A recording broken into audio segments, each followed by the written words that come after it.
আজকে চলে এসেছি নতুন একটা ভিডিও নিয়ে। তো আজকে ভিডিওতে আমি আপনাদেরকে ব্রাকার ব্লাউজের পুরোটা স্টিচিং দেখাবো, ফিটিংস করা দেখাবো, সবটা দেখিয়ে দেবো, এ থেকে জেড পর্যন্ত সবটা দেখাবো। এর কাটিংটা আমি অলরেডি আমার চ্যানেলে আপলোড করে দিয়েছি, এই ব্লাউজটা আপনারা দেখে নিতে পারেন। আর আজকে আমি এর পুরো স্টিচিংটা দেখাবো। তো চলুন আজকে ভিডিওটা শুরু করা যাক। তো প্রথমে এখানে দেখুন, এইটা হচ্ছে আমাদের খাপের উপরের পার্ট, এটা নিচের পার্ট। প্রথমে এই দুটো পার্ট জয়েন করবো, তারপরে বাদ বাকি যেসব পার্ট আছে সেই পার্ট দুটোকে জয়েন করবো। তো এটা কিভাবে জয়েন করছি সেটা দেখুন। তো প্রথমে যেটা করতে হবে, এখানে দেখুন প্রত্যেকটা কিন্তু পার্ট দুটো করে থাকবে। এই দুটোকে এরকম ভাবে ওপেন করে নিতে হবে, দুটো সামনাসামনি এরকম ভাবে খুলে নিতে হবে। তাহলে কি হবে, যখন সেলাই করবেন তখন ভীষণ ভালো সুবিধা হবে। তবে এই পার্টটাকে নিয়ে মাঝখান থেকে এরকম ভাবে ভাঁজ করে দেবো, আর এখানে কিন্তু একটা টেকিং দিতে হবে, তবেই কিন্তু আমাদের খাপটা তৈরি হবে। তো এখানে আমি সমান সমান ভাবে এরকম ভাবে রাখলাম, দেখতে পাচ্ছেন পুরো হুবহু সমান রেখেছি। এখানে দেখুন দু সাইডে একটু একটু করে এরকম ফাঁকা থাকবে, এটা যেন এইরকম ভাবে বসানো থাকে, যেটা আমি আপনাদেরকে দেখালাম। এবারে এখানে টেকিং দেবো। তো টেকিংটা কত দেবো, যখন কাটিং করেছিলাম যতটুকু এক্সট্রা নিয়েছিলাম খাপটা বাড়ানোর সময়, এখানে দেখুন আমি খাপটা বাড়িয়েছিলাম, দেখে বুঝতে পারছেন দু সাইডে যতটুকু করে বাড়িয়েছিলাম ততটুকু টেকিং দেবো। এখানে আমি 1 ইঞ্চি করে বাড়িয়েছিলাম, তাই জন্য এখানে আমি 1 ইঞ্চি দেবো। যদি আপনারা একটু বেশি বাড়ান, 1 ইঞ্চি 2 সুদ বা 1.5 ইঞ্চি করে দু সাইডে বাড়ান, ঠিক ততটুকু নেবেন। যতটুকু আপনারা বাড়াবেন ততটুকুই কিন্তু আপনাদের টেকিং দিয়ে দিতে হবে। তো এবারে দাগটাকে এইরকম ভাবে মিলিয়ে দেবো, প্রথমে এইরকম দেখতে পাচ্ছেন। এবারে এখান থেকে সেলাই করে দেবো, দিলে এটা টেকিং তৈরি হয়ে যাবে। তো এখানে দেখুন আমি টেকিং দিয়ে নিয়েছি। এইবারে এটাকে আমি ওপেন করে দেখাচ্ছি। আর অবশ্যই প্রত্যেক জায়গায় কিন্তু ডবল সেলাই করে দেবেন, ঠিক এইরকমটা দেখাবে। এবারে এই পার্টটার সাথে আমাদের এই খাপের ওপরের পার্টটাকে জয়েন্ট করতে হবে। এবারে একটা জিনিস মাথায় রাখুন, এক সাইডটা একটু চওড়া আছে, এক সাইডটা একটু ছোট আছে। যেটা ছোট সাইড সেটা হচ্ছে আমাদের এই সামন সাইডে বসবে, আর যেটা একটু বড় সাইড সেটা আমাদের এরকম পিছন সাইডে বসবে। এবারে এই পার্টটার সাথে এই পার্টটা সেলাই করার আগে আপনারা এই রাউন্ডটা একবার মেপে নেবেন, এইরকম ভাবে ফিতেটাকে রেখে এরকম ভাবে রাউন্ড করে মেপে নেবেন। তো এখানে দেখুন 9 ইঞ্চি হচ্ছে, সেম ভাবে যেন আমাদের এই পার্টটারও এইটুকু পোর্শন যেন 9 হয়। তো এরকম ভাবে ফিতে ফেলে মেপে নেব, যদি কম বেশি হয় তাহলে সেটাকে কেটে বাদ দিয়ে দেবো। এরকম ভাবে ঘুরিয়ে ঘুরিয়ে আবার মেপে নেব যেটা 9 হচ্ছে কিনা। তো এখানেও দেখুন একদম পাক্কা 9 হচ্ছে, তার মানে কি এই দুটো ঠিক আছে। এইবারে একটার সাথে একটা রাখবো, সোজা পার্টের সাথে সোজা পার্ট রেখে এখানে 1/2 ইঞ্চি করে গ্যাপিং দিয়ে সেলাই করে যাব।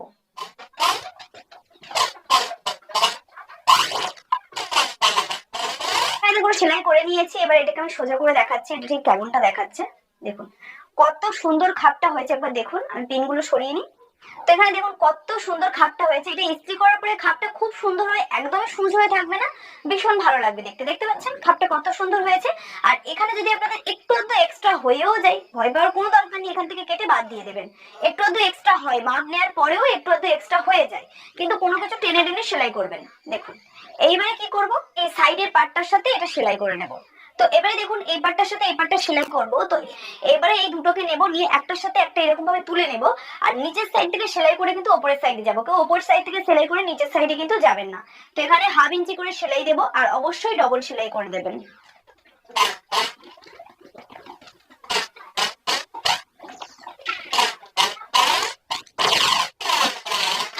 তো এখানেও দেখুন আমি সেলাইটা করে নিয়েছি 1/2 ইঞ্চি করে। আর এখানে যদি আপনাদের একটু তো বড় ছোট হয় তাহলে কেটে বাদ দিয়ে দেবেন, টেনশন করার কোনো দরকার নেই। এখানে বড় ছোট হয় তো এরকম ভাবে সেপ দিয়ে কেটে বাদ দিয়ে দেবেন। তো এই পার্টটা হয়ে যাওয়ার পরে এই নিচের পার্টটার সাথে সেলাই করতে হবে, এটা হচ্ছে বেল্টের পার্ট।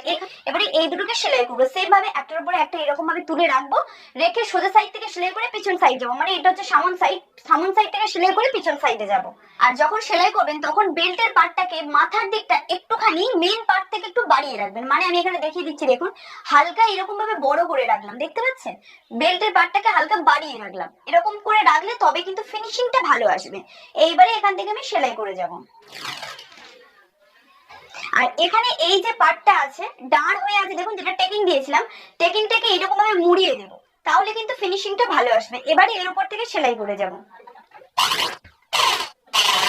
তো এখানে দেখুন আমি সেলাইটা করে নিয়েছি, এবারে এটাকে এরকম করবো, করে এর উপর থেকে একটা চাপ সেলাই দিয়ে দেবো। তো এখানে দেখুন আমি স্টিচিংটা করে নিয়েছি, আর এখানে আমি চাপ সেলাই দিয়ে নিয়েছি। পিছন সাইড থেকে দেখুন ঠিক এইরকমটা দেখাচ্ছে। এটা হচ্ছে আমি এক সাইডে করেছি, সেম প্রসেসে কিন্তু আমি অপর সাইডটাকেও এখানে আমি তৈরি করে নিয়েছি। যেমনটা আমি এক সাইডে দেখিয়েছি সেম প্রসেসে অপর সাইডও করে নিয়েছি। তাহলে এটা পুরো রেডি হয়ে গেছে। এবারে এখানে হুক আর হুকের ঘরের জন্য পট্টি বসাতে হবে। তো প্রথমে দেখুন এখানে এখানে অসমান হয়ে আছে, এটাকে প্রথমে সমান করে নেবো হালকা করে, যেখানে যেখানে অসমান হয়ে আছে এটাকে এরকম ভাবে সমান করে নেবেন। এখানে অসমান হয়, সমান করে নিয়েছি। এবার এক সাইডে হুক আর এক সাইডে হুকের ঘরও করবো। তো এখানে আমি দুটো পট্টি কেটেছি, একটা চওড়া আর একটা সরু। এখানে চওড়া পট্টিটা নিয়েছি 3 ইঞ্চির মতন, আর এখানে সরু পট্টিটা নিয়েছি প্রায় 2 ইঞ্চির মতন। তো চওড়া পট্টিটা হবে এখানে হুকের ঘর তৈরি হওয়ার জন্য, আর সরু পট্টিটা হবে যেখানে হুক বসানো হবে তার জন্য। তো ডান সাইডে আপনারা হুকের জন্য পট্টি বসাবেন, আর আপনাদের বাম সাইডে আপনাদের হুকের ঘরের জন্য পট্টি বসাবেন। এবারে একটা কথা বলে দিই, আপনারা হাত ওয়াইজ কিন্তু দেখবেন না যে কোনটা আপনাদের ডান হাতে পড়ছে কোনটা আপনাদের বাম হাতে পড়ছে। আপনারা যখন পট্টি বসাবেন তখন অবশ্যই আপনাদের গায়ে ফেলে দেখবেন যে ডান সাইডে কোনটা পড়ছে আর বাম সাইডে কোনটা পড়ছে, তাহলে কিন্তু আপনাদের ভুল হবে না। যদি হাত ওয়াইজ দেখেন, যেমন এই হাতটা দেখুন আমার ডান সাইড আর এই হাতটা আমার বাম সাইড, তাহলে এইদিকে তো আমাদের হুকের ঘর হবে, কিন্তু এটা যখন আমি গায়ে ফেলবো এটা কিন্তু ঘুরে যাবে, এইটা ডান সাইডে চলে আসবে, এইটা কিন্তু বাম সাইডে চলে যাবে, এটা যেন একটু মাথায় থাকে। তো এইটা হচ্ছে আমার ডান সাইড। এখানে আমি হুক বসাবো, তার জন্য পট্টি বসাবো। তো তার জন্য এখানে আমি পট্টির কাপড়টা নিয়েছি, ছোট কাপড়টা মানে সরু কাপড়টা, লম্বাই কিন্তু আমি অবশ্যই এর থেকে একটু বড় নিয়েছি। এইবারে এরকম দুটো পট্টি নিলাম, সোজা সাইডটা বসাবো, দুশুত করে গ্যাপিং দিয়ে সেলাই করে যাব এইরকম ভাবে।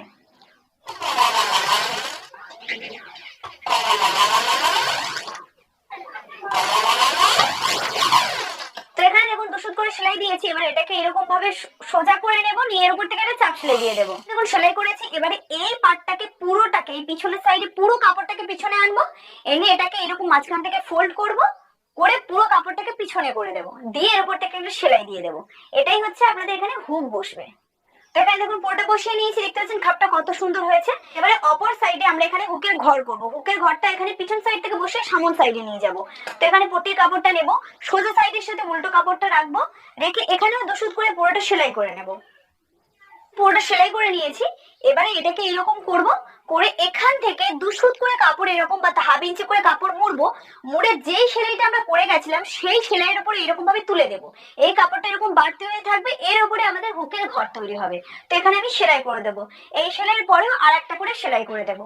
সেলাই করে নিয়েছি, দেখতে পাচ্ছেন পাশ থেকে একটা করে সেলাই করেছি, আর এখানে যে এক্সট্রা কাপড়টা এটাকে কেটে বাদ দিয়ে দেবো, এরকম এক্সট্রা হবে যেহেতু আমরা অনেক বড় নিয়েছিলাম, তো এটাকে কেটে বাদ দিয়ে দিলাম। তো দেখতে পাচ্ছেন এখানে ফিনিশিংটা কত সুন্দর এসছে। এইবারে আমাদের পিছন পাটটাকে সেলাই করব।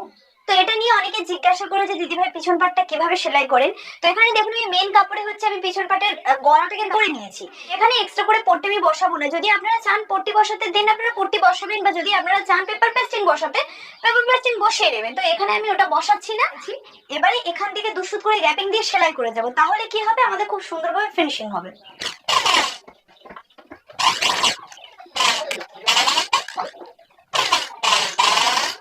এখানে দেখুন সেলাই করে নিয়েছি, এবার শুধুমাত্র এই কোণগুলোকে আমি কেটে দেবো এরকম ভাবে ছোট ছোট করে, পুরো সুতোর গা পর্যন্ত কাটবো কিন্তু সুতো কাটবো না।